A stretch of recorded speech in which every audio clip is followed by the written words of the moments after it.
Hi, it's Paul Clifford from Space Trade. I've been away for a couple of weeks. I just thought I'd do a very quick video with lots going on over the last few weeks since I've been away. Debenhams obviously being a key thing recently, 50 stores closing. I'm not sure that's big a shock. We've had some indications over a number of years that the way in which we're shopping is different. So, you know, if you look at John Lewis, if you look at the top of the tree, if you will, they've been struggling to make money in their physical stores for a while now. Across the seas, you've got Sears. Back here, you know, if you go back a few, well, from House of Fraser as well, you've got, go back a few years, you've got Alders, BHS, you know, so we've had indications that the way in which we shop is quite different to the way it used to be.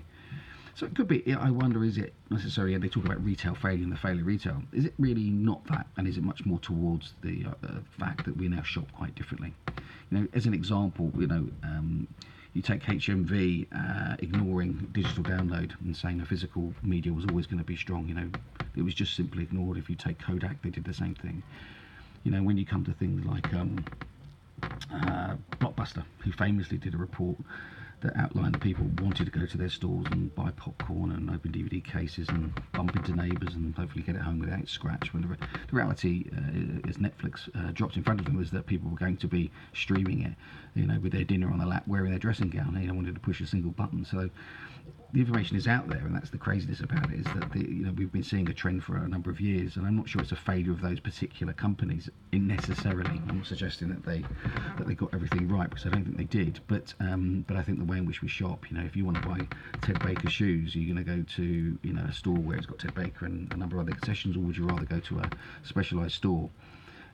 Which is where, if you look at the market, you can see things like the MacArthur Glen sites that perform pretty strong in those sectors where there is a more focused approach to brands. So is that simply a case that that's now a way in which we're shopping?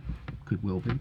But retail is changing, you know, it's adapting, it's evolving as it's always done. I don't think it's dying. I think this thing is dying is just a, you know, just sells newspapers, I guess, but it's just simply evolving. I think our job is about how do we evolve with it, how do we identify these changes and roll with it, you know, and about adding value to our retailers. And for me, it's going to be about adding value to bringing in small businesses, and it's great over the last 2 years. You know, I've been sort of seeing the stuff I've been putting up, it's all been about, you know, local business and being on the ground and supporting these people.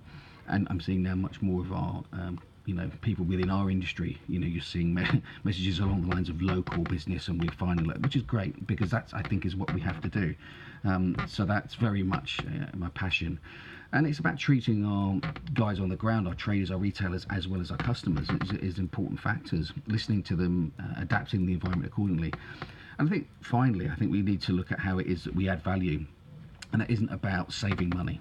Let me be absolutely clear. My view next year, in 2019, with this company, is not going to be about how do I cut costs. It's going to be about how do I add value for my retailers and customers, because that's how we've had the success we've had. We have seen growth over and above you know, remote-based models or office-based models in our industry, because we have people on the ground. We have 5 centres per head, not 20. You know, so it basically has to tell you that, of course, we're going to be more productive, but it's more costly. I make a lot less per pound, but I think that's the way you do it. So I think it's about listening to our customers, it's about looking at the trends and adapting accordingly, and I think that's what we're going to be doing. We're going to be getting involved, or I'm going to be involved with Revo. Outside the commercialisation group, I'm going to be doing something with other groups to help support, because I think that's where I think we can really add value, and get involved. And I would, you know, and wholly endorse other people lifting the phone to Revo and seeing how they can get involved and add value to the industry. I think there's lots to be positive about. I think we're just going through a significant change, but I think there's some great companies out there that are acknowledging that, and are coming out with ways in which we're going to change. And there's going to be, 2019 is going to be quite exciting, I think. Certainly for us, it's going to be very interesting. So I look forward to sharing that with you. Hope you all have had a great Monday. It's now Tuesday. Have a great week.